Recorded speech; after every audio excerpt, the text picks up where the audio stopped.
for a lot of ex-Muslims, it's a choice. It comes down to, do you want to be your true self? Or do you want to be someone that your family is willing to accept? At home, it was like stepping into a completely different world with different rules. It was like we were living in this bubble. I was living this double life. There were so many arguments about the proper way to dress, and that would always lead to accusations of dishonoring the family name and bringing shame upon the family and even shame upon the community. Being able to do something like watch TV or listen to music was suddenly something that we had to argue over. At the time that I decided to leave my family home, I still hadn't told my parents that I'd left Islam because I was terrified by the consequences that I knew would come with that conversation. Trying to frantically pack up all of my stuff, and the entire time for hours straight, it was just my parents screaming at me in the background,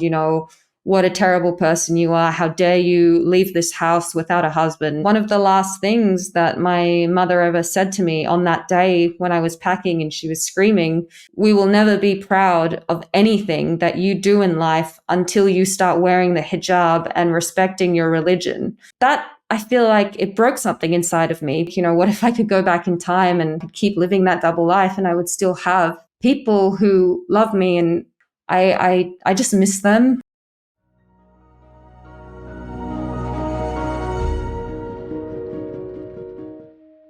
Hey, my name is Shalise Ansola, and this is Cults to Consciousness, where we discuss leaving high-demand religions and organizations and finding healing and independence through awareness and true individual sovereignty.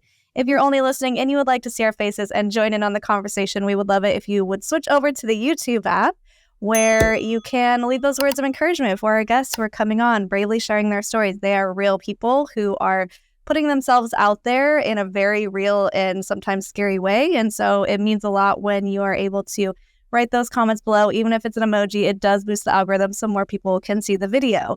So today's guest, we are really excited to connect with her. She has her own YouTube channel, which discusses all things Islam. So she was actually born in South Africa and spent most of her life in New Zealand and Australia practicing the religion until she ended up leaving it. Today, we're going to discuss what that was like growing up in a more fundamentalist sect or a fundamentalist way of living Islam, and what it meant when she decided to leave the religion, the aftermath of all of that. So thank you so much for joining us, Infidel Noodle. Thank you, Shalise. It's so good to be here. I'm really honored to be on your show. Oh, well, thank you. I know we were back and forth for a while trying to figure out the time difference. It was very confusing, but we made it. You were still all the way across the world, and so I'm happy we came together. First things first, let's just address the mask so that no one is confused. Please let everyone know what it means to actually be speaking out about Islam, why you have an alias name, and why you wear the mask. Okay, so just to be super clear with everyone, I promise you that I am not trying to avoid spreading or contracting COVID through my screen right now. I know it might look that way, but the actual reason that I wear a mask is for safety and privacy. If you deep dive into the world of ex-Muslims, even just a little bit, you'll very quickly realize that we face a lot of backlash and a lot of threats to our safety as a result of speaking out against Islam publicly. So as a protective measure, I choose to wear a mask. Right. And it seems like, from what I can tell, you don't hold back on your opinions and what you think about certain things within Islam, which I do think is really refreshing, probably for some people who relate and are looking for some content like yours. So what are some of the reactions that you've gotten from people on your channel? I don't even know where to start with that. Look, if you peruse through my comments, you will get a very good idea of some of the interesting people that are drawn to my content. A lot of them obviously are ex-Muslims that are seeking that sense of relatability and trying to find content that validates what they're going through. But there's also a significant amount of fundamentalists who are very, very convinced that I am the Muslim equivalent of the Antichrist, and who love to insult me and belittle me and threaten me. But it's all just part of the fun at this point, and I'm very used to it now. Yeah, I feel like that almost validates your points even more, though, the more they double down and say things like that. Yeah, I love it. I'm like, please keep crying. This is fantastic. You prove my points for me. Like, this is brilliant. Oh my goodness. And your upbringing was pretty fundamentalist, and we'll get into that. But I just think it's interesting that it's that branch, or the people who practice it maybe more devoutly or more intensely, or however they choose to, attacking you when you came from that similar background. And I think this is probably a good point to say that we're not making a blanket statement about, or at least I'm not, about all of Islam or anyone who's Muslim or anyone who practices this religion in any sort of capacity. We're here today to talk about different themes and talk about her story specifically, how she was raised and how it has personally affected her. So, and also not to spread hate or judgment against anybody. Again, personal experiences, and that's why we're here today. Do you have anything to add to that before we continue? Yeah, I just want to emphasize and be very, very clear about the fact that since the inception of my channel, I have stood very firmly against anti-Muslim bigotry, and I don't tolerate people who think that they can manipulate my voice and my story to push anti-Muslim sentiments. So that's not what we're here for. We're here to talk about my personal story, and my journey is not a reflection of what everyone who was born into Islam or converted to Islam went through. So Yes. so we're super clear on that. You said that in way better words. My words are not wording today in a much better way than I did. Thank you. Okay, so let's start with the inception of your story, kind of your parents' background and what that was like in South Africa.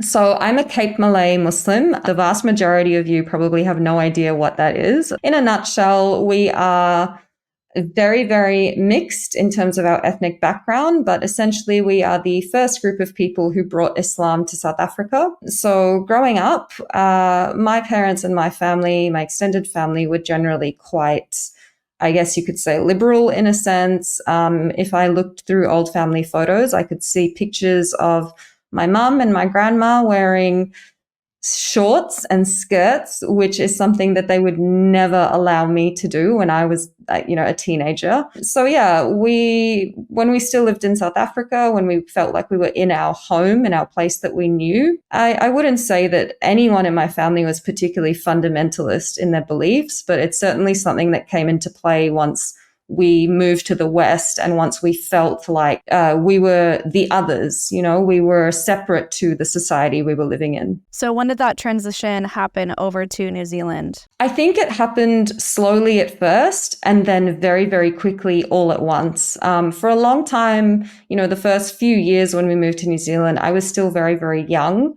I was only sort of 4 or 5 years old. I have distinct memories of us, for example, going to the local swimming pool, and my mum would wear a bathing suit. When I think back on that memory now, it's almost like I feel like I'm gaslighting myself. Like, wait, did that really happen? There's no way that my mother would have worn a bathing suit.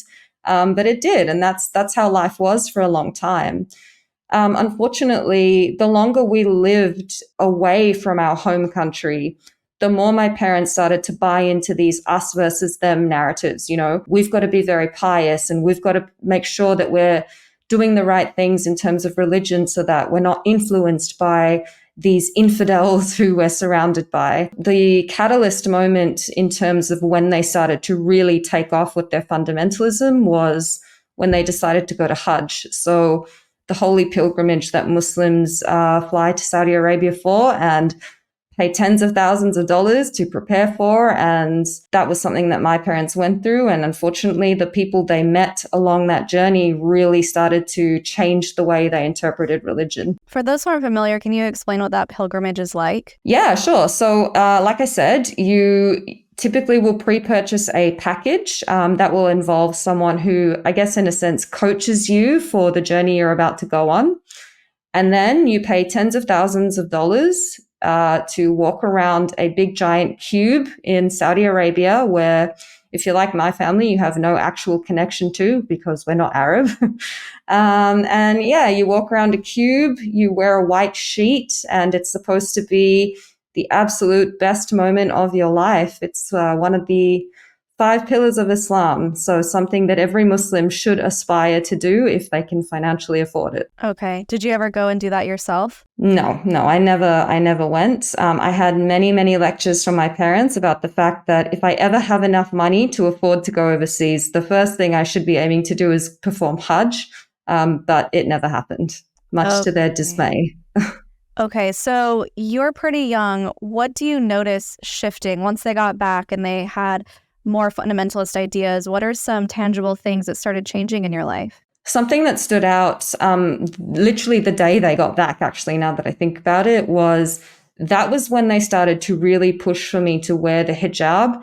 I'm sure if you've watched a couple of my videos, you can probably get the sense that I'm quite an opinionated, very stubborn person. So I pushed back against that pretty much from the get-go. So that was something that really changed, especially because by the time they got back, I was around that age where you're starting to transition from what everyone sees as a child to a woman. Now, look, in my mind, I was 12, 13 years old. I did not feel like a woman. I did not consider myself a woman. But in the eyes of a lot of Muslims, the second a woman hits puberty, a girl hits puberty, they are a woman. They have entered adulthood. And so no longer are you considered, the loving daughter from your parents. You're now considered this liability. And when my parents got back from Hajj, I really felt that. I felt our relationship change. I felt the expectations that were placed upon me start to become a lot more intense. And it started to really drive arguments and a lot of tension and issues between me and my parents. Okay. What were some of those expectations? Was it how you were acting aside from how you were dressing, or did the modesty requirements also increase besides the hijab? The modesty requirements definitely increased. It's never just about hijab when it comes to covering for Muslim women. You are not allowed to show anything that is considered awra. So, for example, what I'm wearing now, absolutely haram, not allowed to happen. You can only show your face and your hands. So every single day of my life, I felt like anything I was wearing, even if I wasn't leaving the house, was constantly under scrutiny. There was so many arguments about the proper way to dress, and that would always lead to accusations of, dishonoring the family name and bringing shame upon the family and even shame upon the community. The small little rules that my parents never really used to bother with suddenly started to become so prominent. For example, being able to do something like watch TV or listen to music was suddenly something that we had to argue over, and it was like a tradition between my mum and I to watch this, it's called Shortland Street, this New Zealand soap drama sort of thing. And suddenly that was seen as the most sinful activity we could possibly be doing. And how dare I even suggest that we sit down and watch TV like that together? So yeah, stuff like that really started to just take off and become a daily argument in our lives. Oh, wow. Something that I'm really curious about is, are these rules that are strictly based in the religion, or are these cultural things that they brought back from Saudi Arabia? They're definitely part of their religion. I wouldn't say that they're cultural because of the fact that they're derived from authentic Islamic scripture. So these practices come from the life of Muhammad, essentially. We call it the Hadith, a compilation of texts that relate to essentially how the Prophet Muhammad lived his life, what kind of rules did he implement, stuff like that. We consider that the Sunnah. So a source of, I suppose, guidance in terms of how we should be acting and living our lives. So yeah, I wouldn't say that it's necessarily a cultural thing. I would actually say that it was a cultural thing that my parents initially had this more liberal interpretation of Islam. I consider that more of a cultural influence, if that makes sense. Oh, that's interesting, because I would say people usually argue the opposite and say that people who follow it more fundamentally are just doing a cultural thing. And you're saying the culture makes it more lax in most cases. Absolutely, especially for people that are living in the West. I do not think that the majority of Muslims in the West understand that the way they're living their life and their ability to do that is actually protected from the secular liberal democracies that they're living in. If they were to move to a Muslim country, I don't think they would be able to live life the same way that they do over here. Okay, that's really interesting. I'm happy you brought that up. So, what were some of the changes when you moved to Australia, if any? Look, Australia and New Zealand geographically are very, very close. And Yeah. so I didn't notice any drastic changes when we moved over here. We very quickly found, our fellow Cape Malay community. There's a lot of them in the city that I live in. So yeah, I would say it was very, very, very similar. Okay, that was going to be my next question is what was it like socially? I didn't think there was going to be a huge population of the Cape Malay, is that what you said? Cape Malay Muslims. Yeah. So you actually did have kind of a pocket of group who you could interact with, but you're also still within Australia, which is very liberal in my perception of it. So did you understand the things you were missing out on? Was that something that you constantly were looking at and wanting to be a part of, or were you happy in this religious structure? No, it was definitely, it was a constant struggle for a lot of the time, especially as I got older. I felt like I was living this double life. At home, it was like stepping into a completely different world with different rules. It was like we were living in this bubble that existed within normal Australian society, if you want to call it that. So yeah, especially because I went to a public school. So the vast majority of my friends were not Muslims. And I would very frequently look at the freedoms that they're entitled to, even as female children. The way that I was able to live my life compared to theirs was such a stark contrast. And so that comparison definitely rose a lot of questions for me in terms of, but why? Why am I not allowed to do that? And I don't know if I would have been exposed to that way of thinking if I wasn't surrounded by Western liberal people, I suppose. Right. Can you give us a few examples of some of the things that you weren't allowed to do, but you noticed your peers were, aside from the TV and that the things you've already mentioned?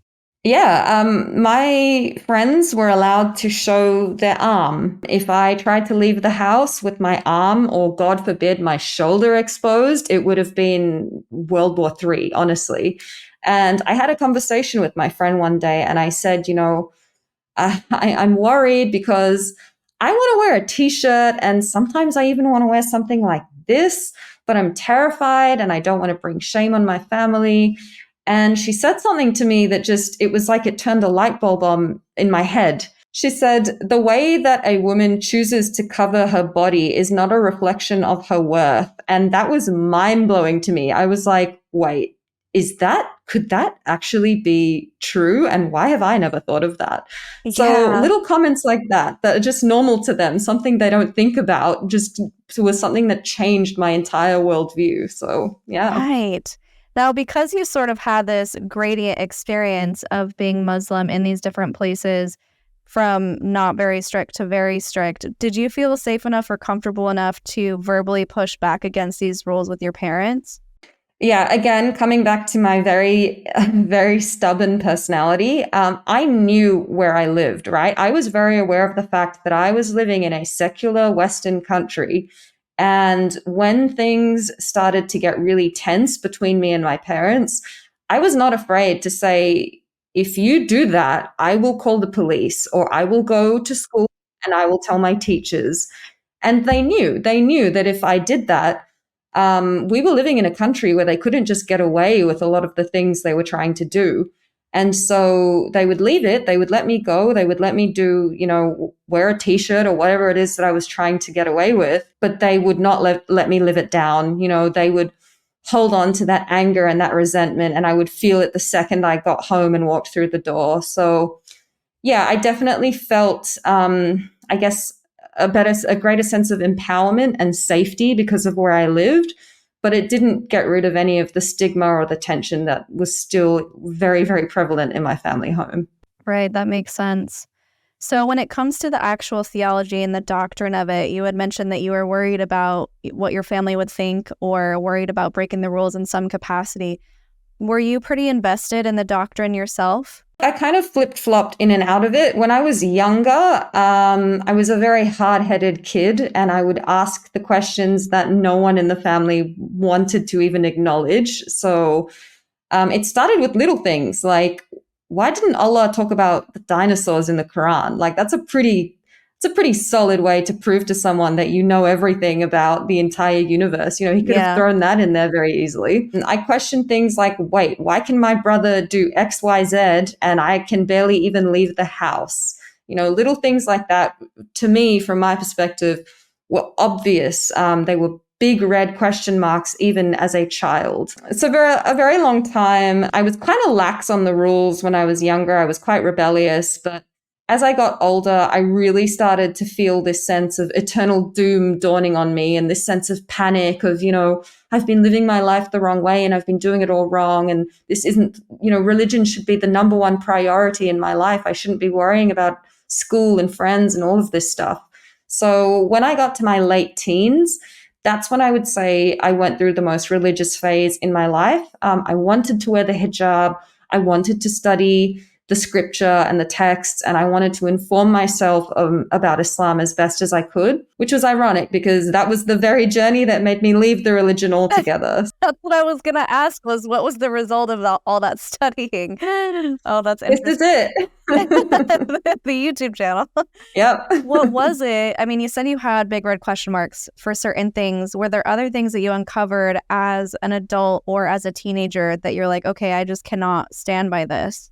Yeah, there's a lot of things that they just do not teach you in madrasa. Madrasa is like Islamic school, kind of like Sunday school if you're Christian. They do not want to deep dive into the fact that Muhammad, as a man in his 50s, married a 6-year-old child. And if Yeah. you attempt to bring that up, you are going to get a big talking at from the madrasa teacher or your parents. Little things like that. Sex slavery is not something that my parents or my madrasa teacher ever made apparent to me, but it was incredibly apparent when I started to read the hadiths. The practice and the condoning of taking female sex slaves is permissible within Islam.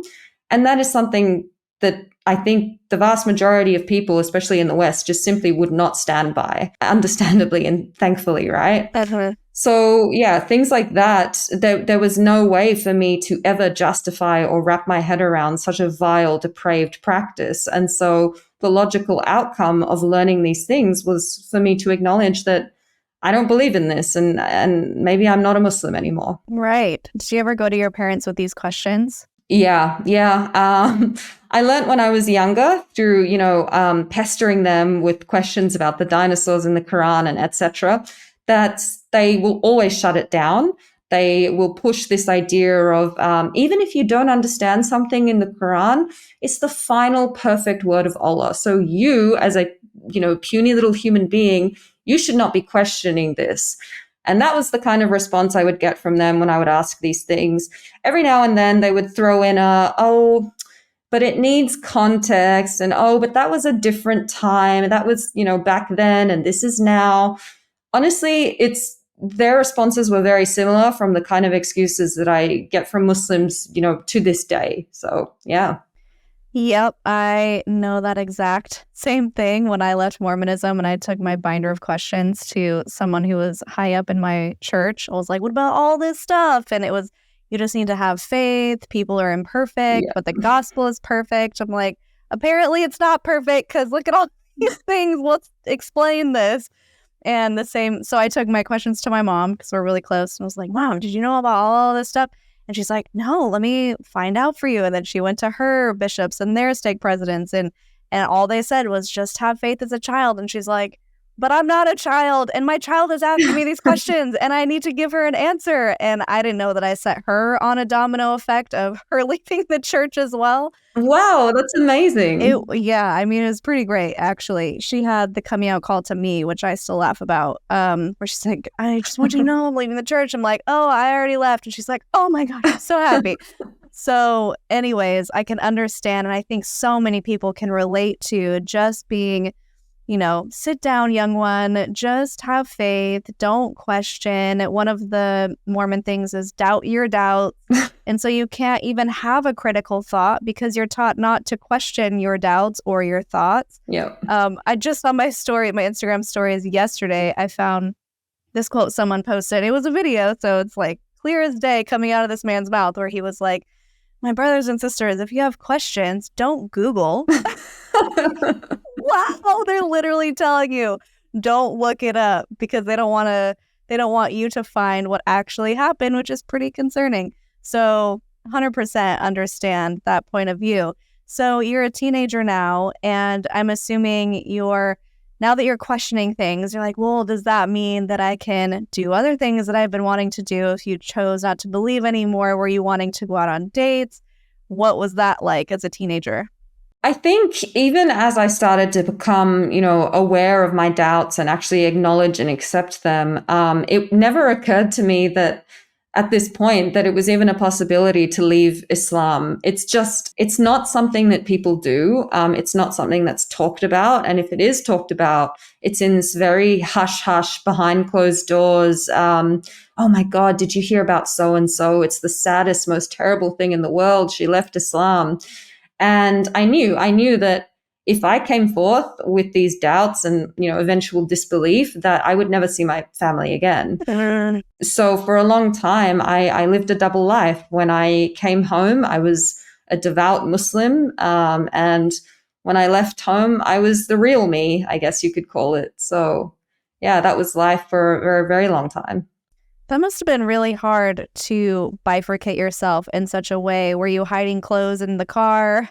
Were you meeting people you weren't supposed to meet up with? Oh my God, the hiding clothes in the car. I'm so glad. Did you go through that too? Was that like a thing that Mormons experience? No, I almost in every single interview that has really strict modesty standards, they always talk about hiding clothes in the car and changing. And then when they come back, putting on something else. Yes. Okay. That was me. So I had to buy outfits. I would call them my outside outfit or my like over the top outfit. It had to be something really, really baggy, but not super ugly because I had to convince my parents that I was, actually wearing this. Wearing it for real. Yeah. Yeah. And they would know if I wore like a potato sack to leave the house. So I would have to find something that was baggy, but pretty enough to cover my real outfit, which might have been, shorts and a t-shirt. It gets really hot in Australia.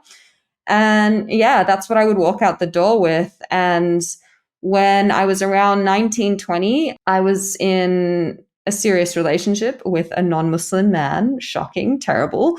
And I was too embarrassed to be honest and upfront about the realities of my double life. And so when I was driving to his house, I would park down the road and frantically try and like change my outfit because I didn't want to rock up in some, weird baggy outfit at his house. He'd be like, what the hell is going on? Even if I were to go there and change, this type of lifestyle is not common and not normal to most Australians. And so I tried to hide it for a long time. And yeah, that was really anxiety inducing. Yeah. Did he find out about it or you eventually told him? Yeah.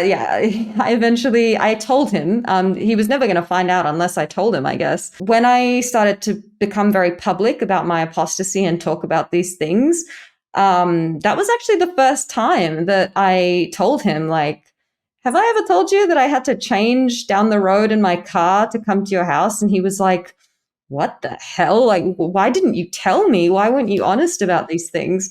And I realized, I guess I was ashamed and I was embarrassed, but I'm not anymore. So that's good.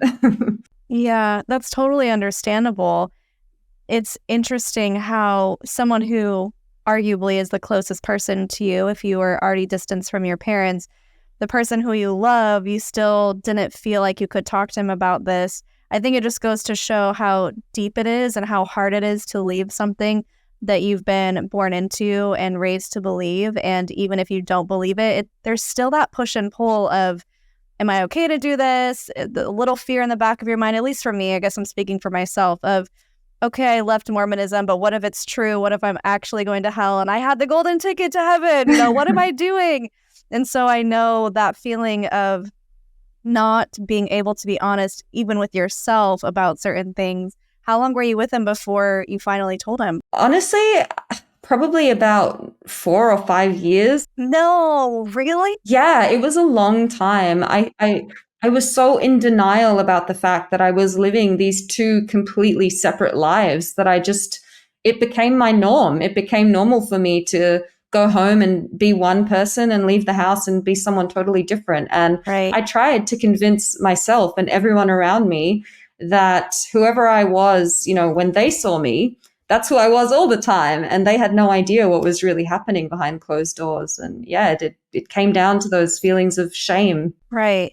Were you ever afraid that someone outside was going to see you in your shorts? Oh my God, yes. So the Cape Malay community, they are so gossipy. And like I said, there's a fairly big community of Cape Malays in my city. And I would intentionally avoid going anywhere that I thought I might encounter someone. And one day it actually happened. And I was wearing a dress that showed my knees. It was incomprehensible to to anyone in my community, and I ran into my auntie. It was one of the most terrifying moments of my life. I actively tried to avoid her, but she basically chased me down in the middle of a shopping center. And I don't know why. I don't know why, but she never told my parents. Because if she had, I would have heard about it. But she never told them. I'm sure she went home and gossiped to her husband about me and how I'm such a terrible person. But yeah, thankfully she had enough humanity in her to not tell my mum and dad.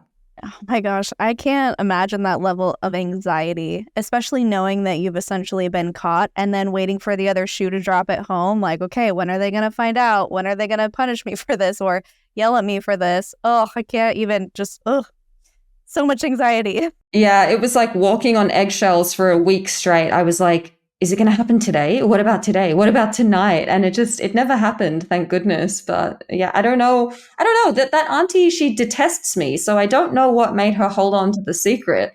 But like, thank you. Yeah. Wow. So, how old were you when you finally realized I can't live this double life anymore? I need to at least move out of the house. I was 20. I had just finished my master's degree and accepted a full-time job. And so I guess the possibility of moving out was suddenly very, very real because I was now financially independent. I was fully qualified in my field, and the only thing stopping me from leaving home at that point was myself. I mean, yes, my parents were the barrier, but at the end of the day, if I wanted to pack up and leave, I had it within me to make that choice, and it's the choice that I ended up making. And unfortunately, something that changed the dynamics between my parents and I forever. But I will never regret that choice. I know that it was the right thing for me to do at the time. Let's talk about what that really means. Let's dive into the specifics there. The invisible boundaries that you had in your life and why, basically, the repercussions of breaking those boundaries. Like you said, you were fully capable, but you chose to stay in them for a reason. So, what was that? I think, wait, do you mean in terms of why I chose to stay in the confines of those boundaries? Yeah, for as long as you did until you finally made the decision to leave. So for me, it was a lot easier to just accept and stay within those boundaries because I knew that the other option was that I broke them, I crossed them, I was honest about what I really thought of them, and then I would lose my family. So for a lot of ex-Muslims, it's a choice. It comes down to, do you want to be your true self, or do you want to be someone that your family is willing to accept? And unfortunately, that was my reality too. Yeah, I wanted to dive into that more because I want people to understand that in a lot of cases and people who come on this show, it's not just, well, why don't you leave? You know, you clearly could have walked out. You lived in Australia, nothing was holding you back. But there's so much more to that and so many more very real consequences. And so I wanted to get your perspective as far as the inner turmoil, what was going on, what that choice would actually literally mean for you if you were to walk out that door. And you said losing your family, which is awful and so heartbreaking. So what was that process like for you to actually go through with it? So, at the time that I decided to leave my family home, I still hadn't told my parents that I'd left Islam. I had no intention of telling them that I'd left because I was terrified by the consequences that I knew would come with that conversation. So the day that I left home, I didn't tell them anything about, how my views on Islam had changed. I simply told them that I was leaving. There was nothing they could do about it, essentially. As you can imagine, that led to a massive fight. I have this distinct memory of trying to frantically pack up all of my stuff. And the entire time for hours straight, it was just my parents screaming at me in the background, what a terrible person you are. How dare you leave this house without a husband, et cetera, et cetera. So for Muslim women, we are not allowed to do things like move out of the family home or travel on, go on an overseas vacation without a mahram, so a male guardian. Now that can be either a husband or a family, like a relative, for example, your dad or your brother. There was no way I was going to move out and live with my brother. So I had to do it alone. And one of the last things that my mother ever said to me on that day when I was packing and she was screaming, she said, "We will never be proud of anything that you do in life until you start wearing the hijab and respecting your religion." That, I feel like it broke something inside of me because I realized that no matter how hard I try, no matter what I achieve in my life, that is always going to be the deciding factor, But were you wearing a cloth on your head when you graduated with your third master's degree? Oh, nope, sorry. Not acceptable, not proud, not interested. And I had to, it took me a long time, but I had to accept that and I had to sit with that and, acknowledge it and the fact that it's probably not going to change. And so, yeah, that's kind of where I'm at today. I accept that these things happened and that I tried my best, but ultimately I can't make decisions for them. Only they have the power to change this dynamic.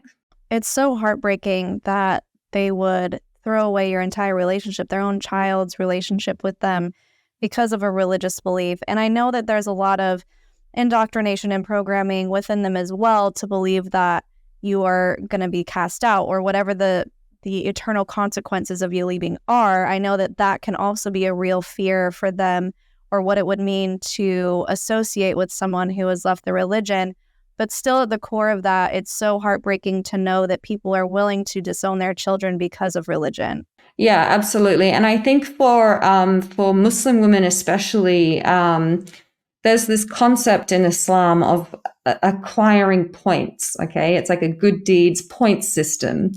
And my parents growing up, they would always remind my sister and I that when you raise a good Muslim woman, you get lots of brownie points from Allah. It's like a fantastic, brilliant thing to raise a good Muslim woman.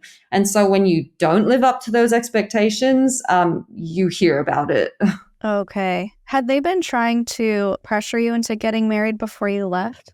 Yes and no. I mean, look, they were very open to me finding my own husband. It's not like they were trying to set up an arranged marriage or anything like that. But the unspoken rule is that don't even bring up the prospect of a potential husband if he's not a Muslim. Muslim women can only marry Muslim men. And so even from in my early teenage years, I spent a lot of time and effort trying to find a Muslim husband, or back then a Muslim male teenager who would be willing to marry me the second we graduated, because back then I believed that that was the ticket to freedom. That was the male guardian, the mahram. That was the ticket to leaving the house and not having a big argument about it. And looking back, it's like, wow, thank God that didn't actually play out, because this could have gone really terribly. I'm glad that I picked a different pathway to freedom. Yeah. So when you did move out, did you have that holy shit, what did I do moment? Or were you just 100% ready for it? A bit of both. I'd spent many, many years planning that exit, saving money and making sure I was prepared financially, emotionally, mentally, all of that kind of stuff.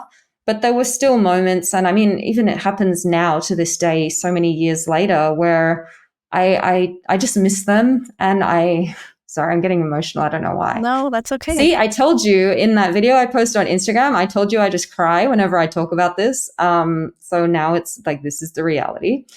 So yeah, look, sometimes I just miss them. And I think, what if I could go back in time and I could just hold on a bit longer and I could keep living that double life and I would still have people who love me and, care about me in the daughter parent dynamic that every child expects and hopes for in life. But yeah, I took a different path. And even though I miss them and it hurts, I still am confident that this was the right way to go because I couldn't lie to them anymore. And I couldn't lie to myself anymore. So yeah. I think that's such a big point that you brought up, is not lying to yourself. Living in that inauthenticity, it just degrades you from the inside out. You can pretend to be something all that you want, but deep down, you're just always going to feel off and you're not going to feel that peace. You're going to have that anxiety or pushing up against the boundaries, hoping that no one catches you. And so I think it's such a hard decision. And I'm glad that you feel like you made the right choice. But of course, it doesn't make it any less difficult missing your family. Yeah. Look, it's something, being disowned by your family is not a normal happening in someone's life. And it takes years. It takes such a long time to really accept and sit with something like that. And yeah, it's just a matter of going through the motions and getting yourself to a place of acceptance where you can acknowledge, this really hurtful, awful thing happened, but I'm okay and I can move forward from this, even if it still hurts every now and then. Right. So when you moved out of the house, I think you had mentioned that you weren't planning on outing yourself as far as leaving Islam, but you just moved out and that was the reason your parents disowned you. Did you also get cut off from the community at that time, or was that later? Yeah, look, I sort of cut myself out of the community before I even left home because they were so toxic. And I was so sick of their shit. So the loss of community wasn't a big deal to me because at the end of the day, I don't need nor do I want a community of people who are just constantly judging me based on their interpretation of the right way to live. It's not like I was getting something positive out of that community. So yeah, I walked away from it and I never regretted that decision. Yes, and that's such a good point. And I think we should dive into that a little bit because oftentimes when someone is deeply invested in the religion and they think about what it would mean to leave, a huge component is, well, I don't want to lose my community. And something that I often say is, well, is it unconditional love or is it conditional? The second that you tell them that you're not believing anymore, will they continue to love you? Some people will. But a lot of times they're conditioned and programmed to cut you out. And so is that something that you really want to be a part of anyway? And so it's interesting that you're saying you already had those thoughts and feelings before even making the choice to leave.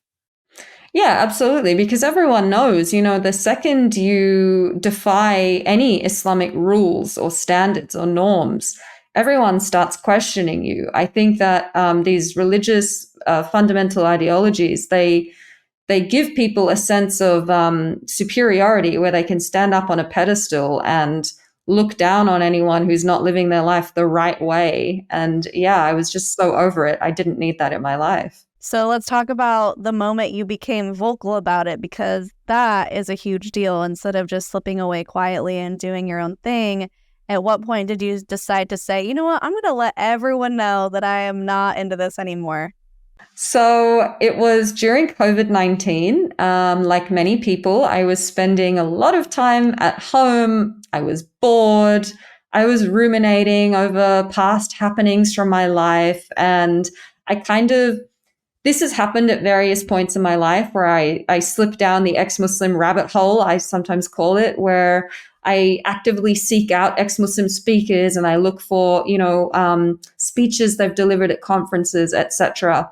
I guess it just gave me a sense of like validation and this sense of, don't worry, you're not a crazy delusional sinner. You just have critical thinking skills. Okay. So that happened during COVID. And this time I went, I don't know, a little too far down the rabbit hole. And at one point I was looking up the ex-Muslim hashtag on Twitter, not Twitter, sorry, TikTok. and that there were like no videos. And I was shocked. I was like, we need some representation on this platform. And so I posted this absolutely cringeworthy dancing video. It was called Things I Hear as an Ex-Muslim. And that was the first time that I ever publicly came forth and said to the world, hi, I'm Aisha and I've left Islam. And oh my goodness, I was not expecting it. But within, I don't know, 10 minutes, the video had over 40,000 views. TikTok is a crazy place. I know. And I was just sitting there like, what is happening right now? And all this abuse was flooding in, and I was very overwhelmed and confused and didn't really know what to do with any of that. So naturally, I just kept posting more content, and the more people would get angry, I'd be like, oh yeah, what about this? You think that's something bad? Wait till you hear what I say in my next video. And yeah, I was having fun with it. I was just kind of being, silly and posting joke videos and whatever, incredibly blasphemous content.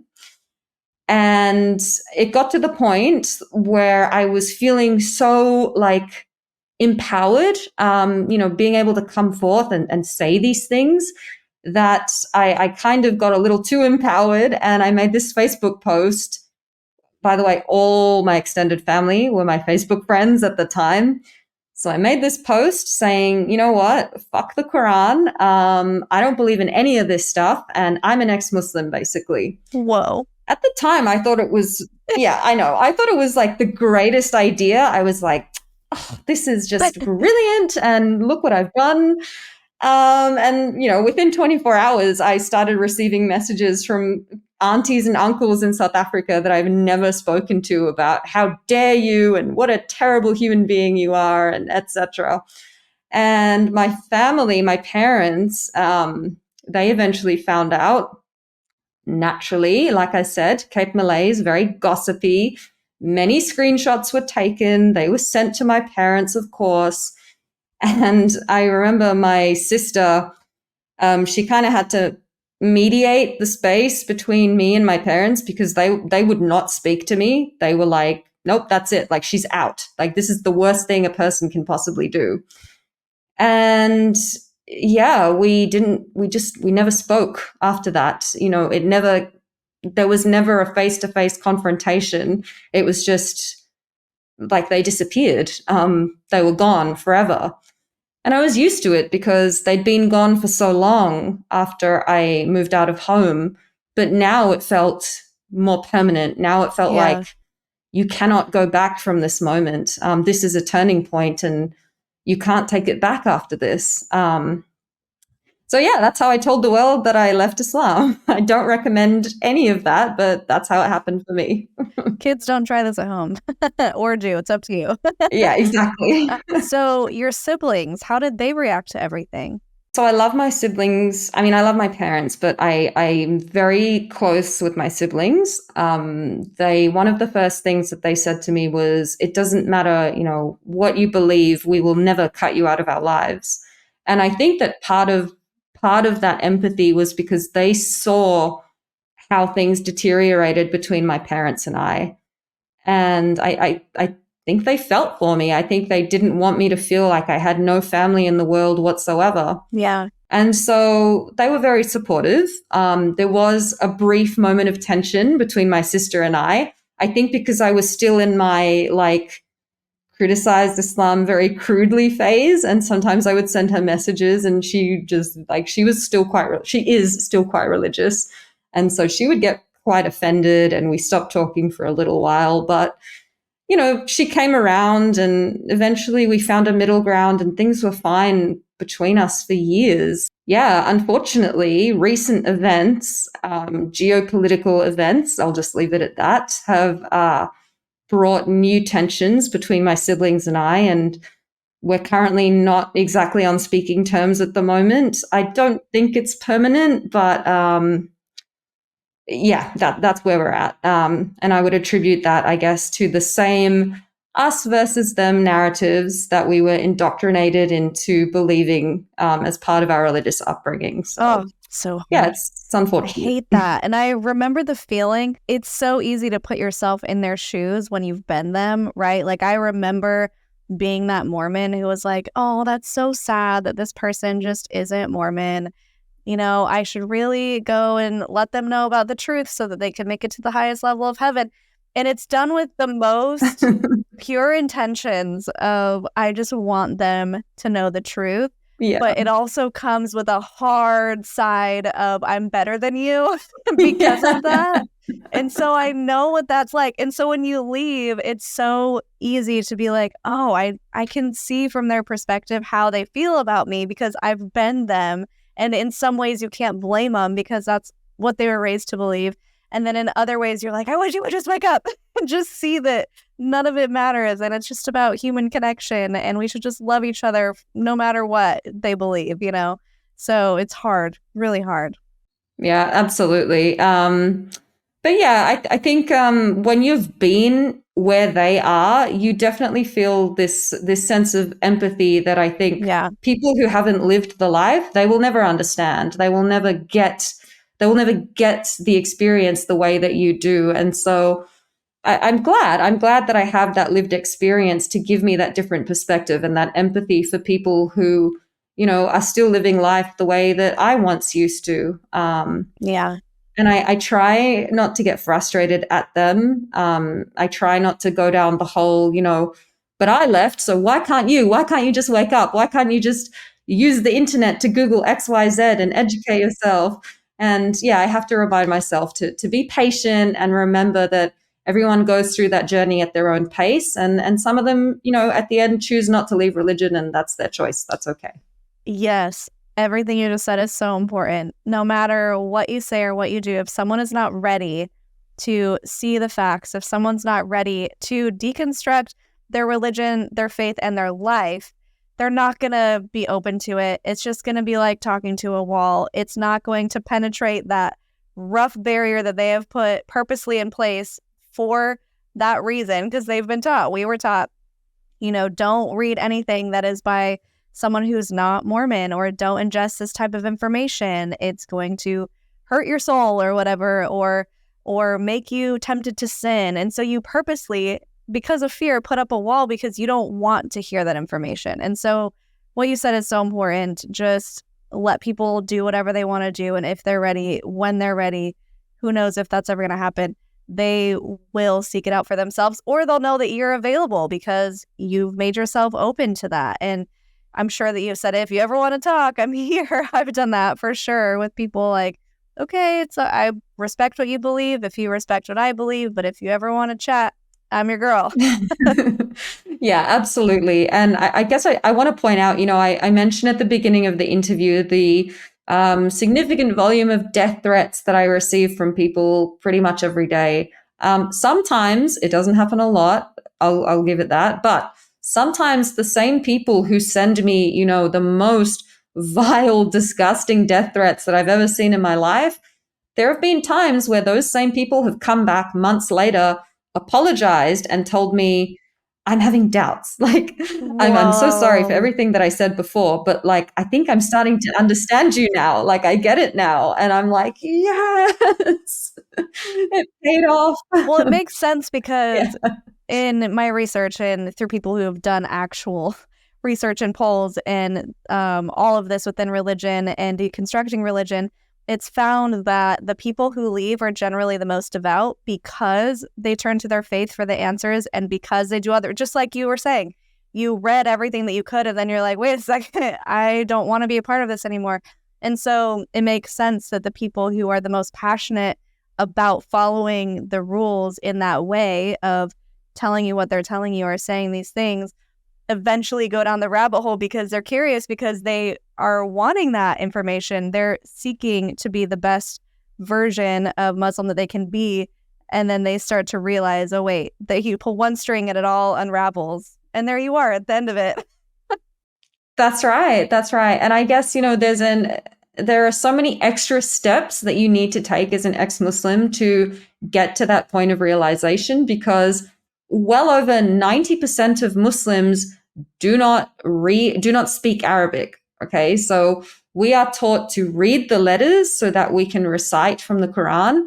We are not taught to actually understand what we're reading. And so for a lot of us, when we're trying to get closer to God and, I guess, reaffirm our faith, we choose to read the Quran in Arabic because that brownie point system that I was telling you about before, you get more of those points if you read the book in Arabic.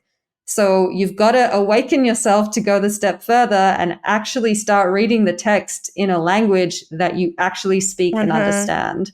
So yeah, there's a lot of hoops to jump to get to that point. Yeah, and I think it's also worth mentioning, and I want to get your opinion on this, that some people don't want to double down and be incredibly fundamentalist with any religion, not just Islam. Some people are completely happy and comfortable taking what resonates and just following it in that manner. And so when I say the most devout leave, I'm not trying to say like diss anyone who doesn't follow all of the rules completely. I feel like some people may get something out of it, but what I always have to come back to for me is I'm like, well, if you believe the one religion that you're following is the only true religion, why wouldn't you want to do everything exactly by the book and do it the best that you can according to the rules? But I don't know, to each his own, I guess. Yeah. People establish and work through that journey in the way that makes the most sense to them. At the end of the day, look, everyone's entitled to their own beliefs. And if your beliefs are not being used to push your worldview onto others, or B, cause anyone harm, I don't care what you believe in. Like, you can believe in whatever you want, just don't mess with other people's lives or hurt them, and each to their own. Exactly. And that's why we always say on this channel that we're not anti-religion, because it can come across that way if you look at the catalog of our videos. But really, it's just we're anti-abuse, control, and manipulation. And if you aren't hurting anybody, if no one's hurting you, if you don't feel manipulated, if you feel like you have complete autonomy over your life, not the illusion of choice, but actual freedom of choice to do whatever you like, and you are comfortable with that, then that's great. By all means, do you. So anyways, we got that out of the way. So what made you want to actually start a YouTube channel to go even further? Because TikTok is one thing, but you went to YouTube to continue platforming your voice. TikTok was one thing. TikTok, look, I'm going to be honest. I used the platform to make content that made me laugh. Like, for a long time, I was just making stupid jokes and I didn't really give too much thought as to what I was posting. For a long time, I used to not actually speak in my videos. They would just be little TikTok trends or text and music or whatever. And one day, I don't even remember what the thing was. I saw something and it ignited this like angry fire within me. And I was like, that's it. I'm going to speak about this because I don't know how else to communicate this. So for the first time, I filmed myself actually talking, and the video it took off, and people were like, can you do that more? Like, I like it when you talk. And I was like, really? Why? What's wrong with you? But I don't know, they liked it, and I kept doing it because for some odd reason, people wanted to listen and hear what I had to say.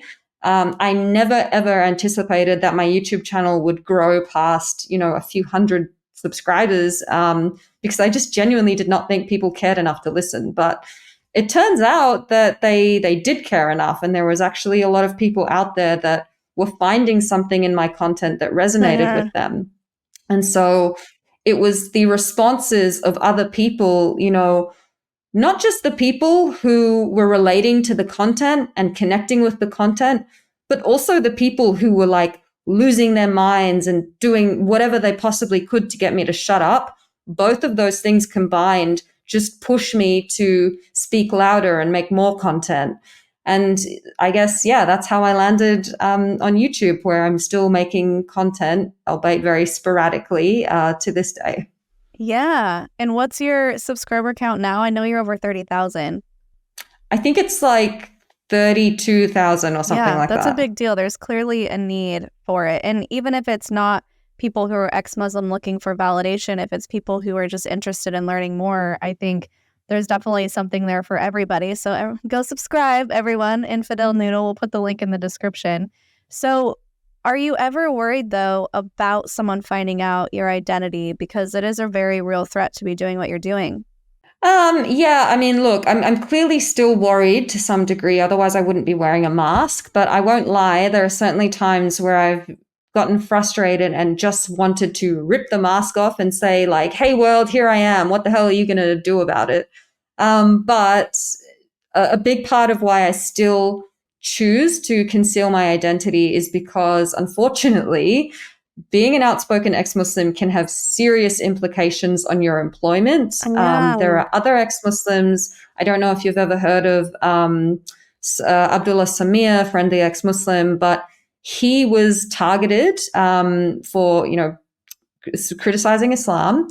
He was targeted by Muslim trolls, and they eventually found his employer, relentlessly harassed his employer to the point that he was fired. Oh, And so I know, like, first of all, who has that much time on their hands? Like, seriously, and how do I attain that lifestyle? Um, but yeah, as an ode to my employer who knows what I do online, I was very open and upfront about that. They're very supportive of it. Wearing a mask provides a legal protective barrier that says, I'm making a conscious effort to conceal my identity. So yeah, because of all those complications, that's why I still do it. yeah, that makes sense. Are there any other things that you wanted to talk about as far as the consequences of leaving, of speaking out, of being a voice, anything that's impacted you, your mental health in any sort of way? That's a big question. Yeah, it is.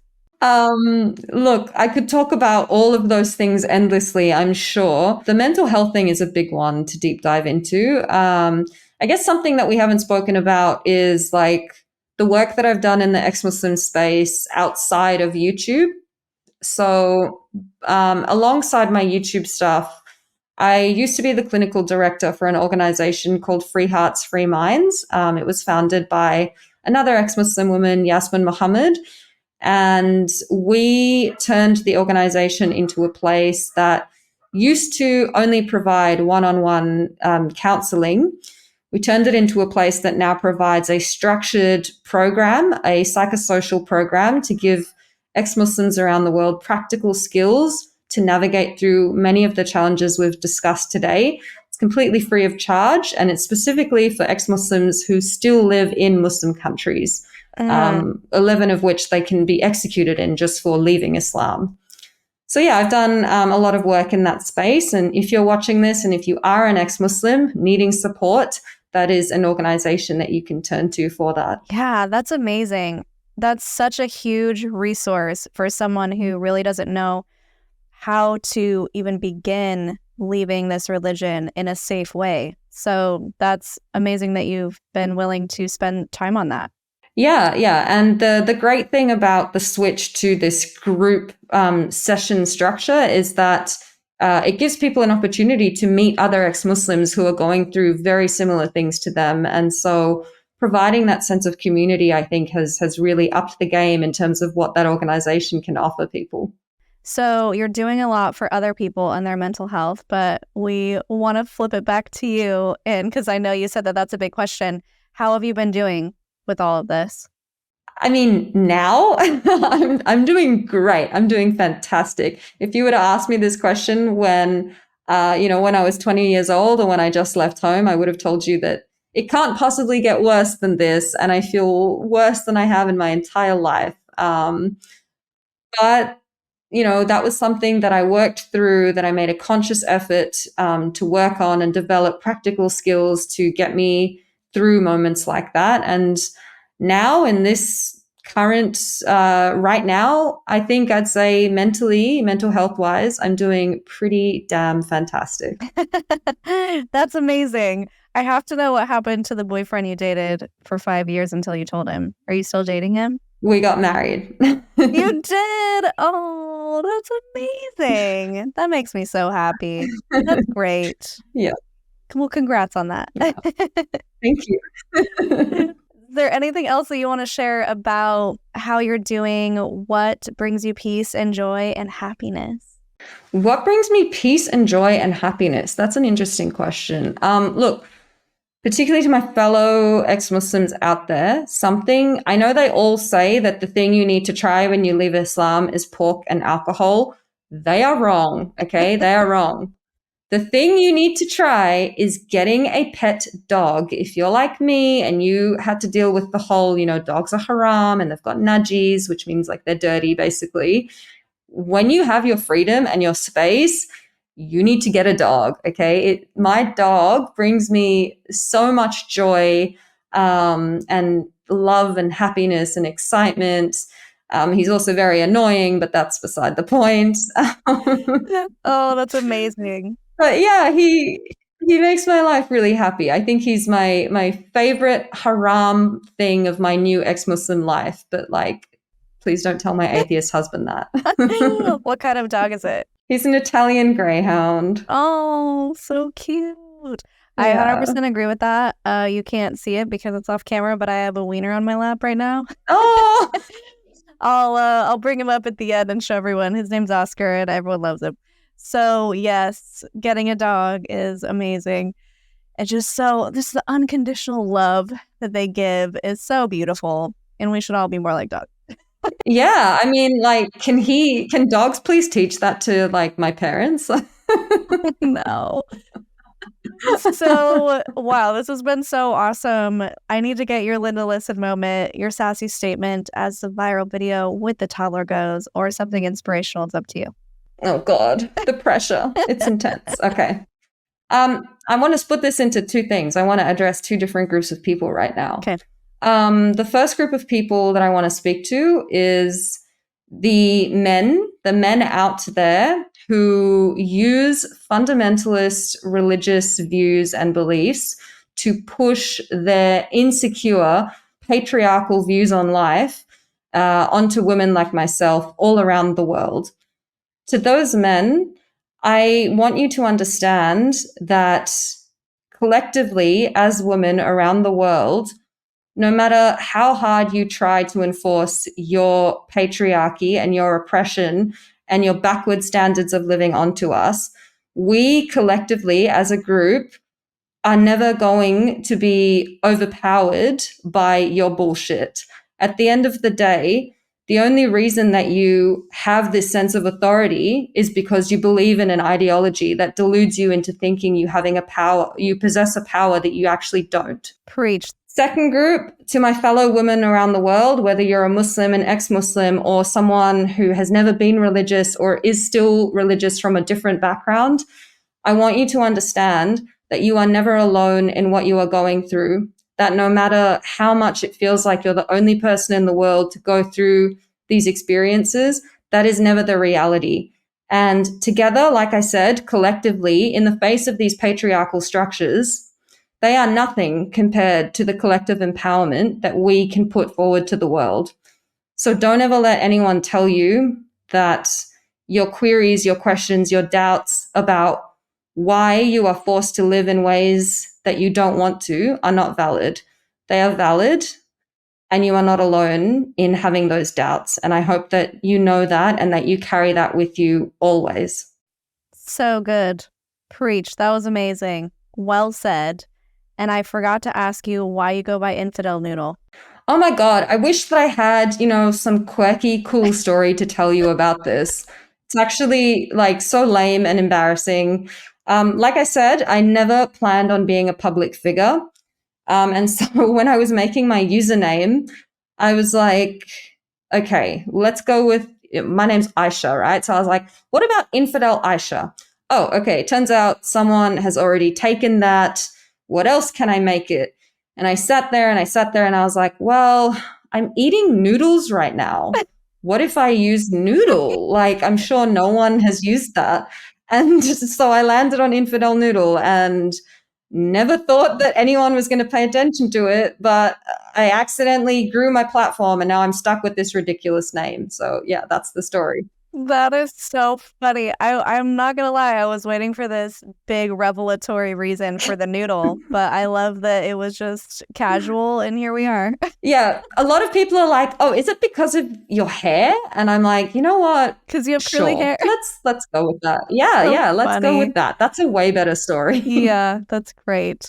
Well, this has been amazing. Thank you so much for coming on and sharing your story with us. Thank you so much for having me. Yeah, it's been a really great experience, and I respect the work that you do so much. And so it's a real honor to be a guest on your platform. Oh, thank you. And I respect what you do as well. From creator to creator, we're out there making a difference in our own unique way, and I think that's all that matters. Absolutely. So, yeah, any other final thoughts before we go? Just massive love to any fellow ex-Muslims out there around the world. I see you, I hear you, and I will support you till my dying breath. So you are not alone, and I have infinite love for you. Yes. And if you guys want to contact her, you can find her on Instagram at infidel.noodle. Of course, her YouTube, go follow Infidel Noodle. We'll put all the links in the description, and we'll bring Oscar up for the outro so that everyone can see my cute wiener. Oh. Hi. And now I forgot my entire outro. Leave those words of encouragement down below. Our guests really appreciate it. It does boost the algorithm. We love seeing what your thoughts are. Remember, they're real people and they do read the comments, so be kind. So you can become a patron at patreon.com/cults2consciousness. You can find our merch at cults2consciousness.com. We actually have a shirt that says Wiener Lover with his face on it if you want one of those. I need one of those. And of course, the favorite, which is, I'm sorry for what I said when I was in a cult. We are working on channel membership, so keep an eye out for that. We just announced our next C2C vacation. If you want to come on a very non-culty vacation with us, we're doing our second one. The first one to Costa Rica was amazing. We put out a video recently. This time we're going to the Oaxacan coast of Mexico, very beachy. We're going to do a lot of boat tours, snorkeling, seeing the sea turtles, coffee farm tours, waterfall swimming. It's going to be amazing. If you want to come, link in the description. It is now available to book. If you like this video, sorry, Oscar, I got to put you down. I'll link 2 more down here below that you're going to want to check out. We have an amazing playlist for Islam. There are just so many incredible stories that we want you guys to hear and share. And until next time, follow your highest excitement, be conscious, and be well.